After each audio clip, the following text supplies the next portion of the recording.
Hello, labias and genitals, and welcome back to another episode of Smit Happens. Now, every now and again, a piece of technology comes along that changes the world forever. Back in the day, the Gutenberg press changed the way that we preserved knowledge. The radio changed the way that we communicated across vast distances. The internet changed both of these things. Instagram forever ruined the self-esteem of young girls in ways that the fashion magazine couldn't have dreamt about, and Snapchat revolutionized the way we sent dick pics. So yes, every now and then a piece of technology comes along that changes the game forever, for better or worse, and today that technology is artificial intelligence, or AI. Now, there are two forms of artificial intelligence that you need to familiarize yourself with. Was that even a word? There's general AI, which most people could consider like a Jarvis or Hal from 2001: A Space Odyssey, or, you know, the robots from fucking iRobot. And like, we see you side-eyeing, bro. Like, you look ominous as fuck. Or, you know, the just as, likely but way more weird ex machina situation. So there are two forms of AI. There are general AI, which is like those, fully autonomous, self-aware, self-thinking robots that like act like humans. And then there's narrow AI, which are like very specified and narrow fields for these AIs that you need to physically, like, they need to understand code and they have to be prompted to then generate content. So when you think of general AI, you can think of Ultron. When you think of generative AI, you think of ChatGPT. And when you think of genital AI, now introducing an AI generative application called ChatGPT from the company OpenAI, which has investors like Microsoft. Microsoft did a presentation not too long ago in which they integrated this ChatGPT software into their Bing search engine. Let's just say this tech presentation blew people out of the water. With this ChatGPT integrated into their Bing search engine, it was making the biggest search engine in the world, Google, look a little obsolete, and they began to panic. In 3 days, they then presented their AI called Bard, and let's just say that presentation was bad. Imagine a scenario where you had a project due at midnight, and it's now 8 p.m. on the due date, and so you rush to get this project out so you don't fail it, but ultimately you come up with something that's around a C, right? Which for me was good enough. But if you get a C in a presentation in high school, you might lose a little bit of respect from your, high school teachers. You get a C as a multi-billion-dollar tech company, your tech company is going to lose multi-billions of dollars. So there's a reason why when Steve Jobs would get on stage, people's dicks would get hard and Apple's stock would rise in synchronicity. Google's presentation left people underwhelmed like every other reality show that Netflix pumps out. So at the moment, Microsoft is winning the AI war with OpenAI and their programs. And they are something, to behold. You can basically just put a text prompt into one of these programs and it'll generate AI-generated content for you. I just double down like a KFC. For example, there's DALL-E, which is an art-generated program, and basically you can put in any text prompt that you would like, and it'll generate a one-of-a-kind picture for you from that text prompt. For example, when I wanted to generate a picture of Ultron with a dingus, I didn't want to actually have to fucking like Photoshop a picture of that. What kind of fucking weirdo would do that? So I tried to put it in to DALL-E and it wouldn't give me what I needed, mainly because the server was down. And so, when I did get it up, having to work around, the fact that I'm a noob with tech and the fact that there's restrictions and all that stuff, it couldn't give me exactly what I wanted. So I had to like go with Ultron with a banana. Then that's what I got. And, so we had to do things the old-fashioned way. So another form of this generative AI is also called a deepfake, where you can basically, using your avatar that I can generate with my webcam and then audio input from a microphone and all that stuff, I can basically input my audio and visual, but then I can reproduce that as whomever I want. So, for example, I could be sitting here like this, like me, but then this program will turn me into Morgan Freeman and then also generate Morgan Freeman's voice on top, making the idea of like, yes, doing a Morgan Freeman impression is nice and all, but no need for a Morgan Freeman impression anymore. Jordan Peele did an exact example of this where he used his avatar, his voice, and then generated a deep fake of Obama giving a public address. Now, the only thing he had to generate himself was obviously the voice dialogue, but the only thing that he had to do that would differentiate Obama from anybody else was certain inflections and areas in which phrases were being done. Because as you know, Obama's very, we come in with a little bit of pizzazz and then a pause and a sophisticated manner of speaking, chunky like the chocolate bar. I really do love those chunkies. So this is a very sophisticated way to like dupe your friends into thinking, haha, the president said some funny shit. It's also, you know, getting a little alarming at how fake shit can become.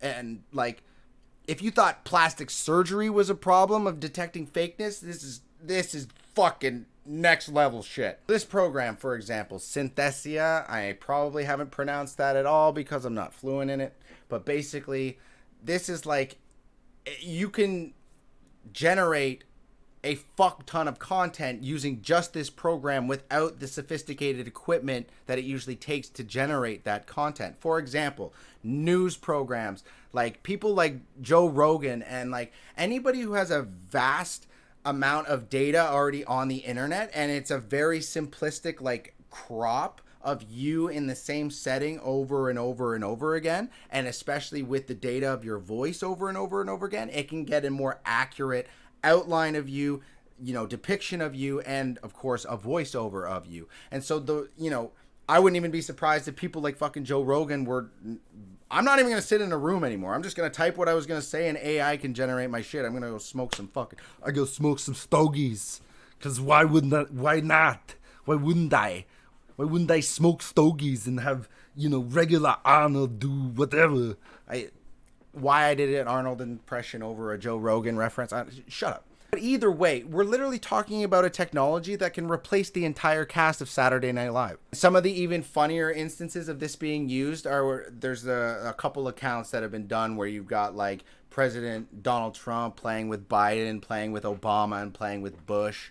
And it's like, it's actually really funny. Like, they're playing Minecraft, they're playing Call of Duty, calling each other noobs and shit. Like, just like fun, warm-hearted shit. Nothing like, super degenerative or like alarming. These applications change the creative landscape completely. No form of generative AI is a perfect example of this as ChatGPT. This app is faster growing than TikTok, faster growing than Instagram, faster growing than the suspicious mole on my back, and there's a good reason for that. ChatGPT, despite being in its infancy, is a very sophisticated program. This program basically takes in any text prompt you want and will generate any amount of text content that you need. For example, if you wanted it to write you a joke, it will just write you a joke. If you wanted it to write you a chapter of your new, steamy romance novel, it could do it. It'll probably be shit, but it could do it.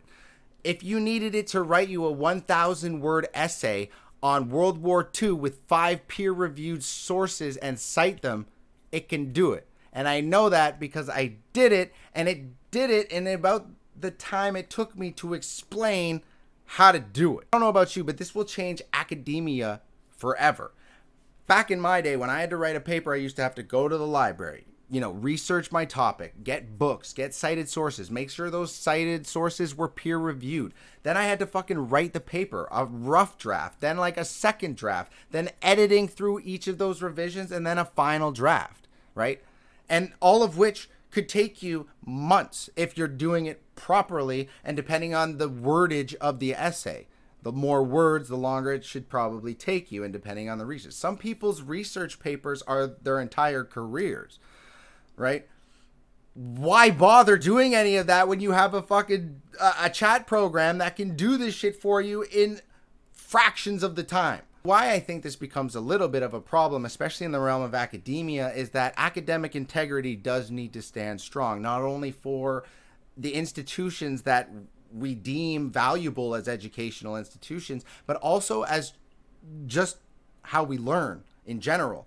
If you outsource all of your intellectual capacity to an AI program, you will never learn shit. At least if I got a C on my project that I had to like read through stuff and then formulate ideas and then put them into, thoughts to argue my thesis, I've at least learned something despite me being an idiot and not being able to spell things correctly, right? If you outsource all of your intellectual capacity to an AI system, you're not going to learn anything. And then if that AI ever gets taken away from you, you're super fucked. Academic integrity is a very important thing. And this application has been, and is going to be used to cheat education. And I don't recommend that at all. Universities, colleges, they have sophisticated software programs that can detect fraudulent behavior. And while they may not be up to speed on the AI side of things yet, they will get there. And they can definitely probably retroactively take your stuff back. If you graduated and they found out you had a false piece of paper that was AI generated, they're gonna come for your paper, okay?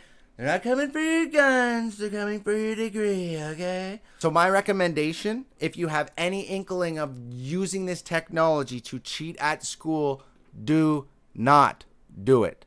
And this also stems into the realm of the labor force. If as a student you felt, what's the need to actually learn material? What happens if AI androids, what happens if fucking Ultron wants to be a lawyer, right? Why would you want to compete against that?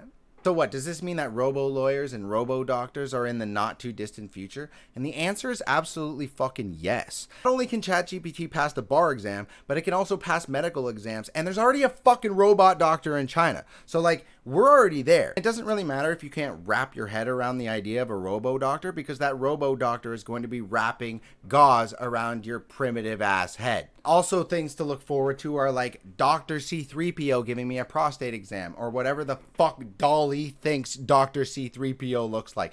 That's fucking terrifying. Get your shit together, Dolly. But we are absolutely not far away from this reality in which some of the most sophisticated human jobs on Earth, like lawyers and doctors, could easily be outsourced to AI. You're gonna be in a scenario where you have a robo lawyer being like, he killed my client with a computer virus, and then another robot lawyer being like, I object, and then the other robot judge being like, sustained, and then the robot defendant being like, I did not murder him. The concept from like a human standpoint is like, why would you ever want to compete with something that's impossible to beat? Like, it's fucking smarter than you, can beat you in any physical and intellectual task. The thing doesn't eat, sleep, and is basically got superhuman strength. Like, it's basically a fucking meth head without tooth decay. The quick advancement in both robotics and artificial technology, we're not that far off away from like an Ultron like fucking thing.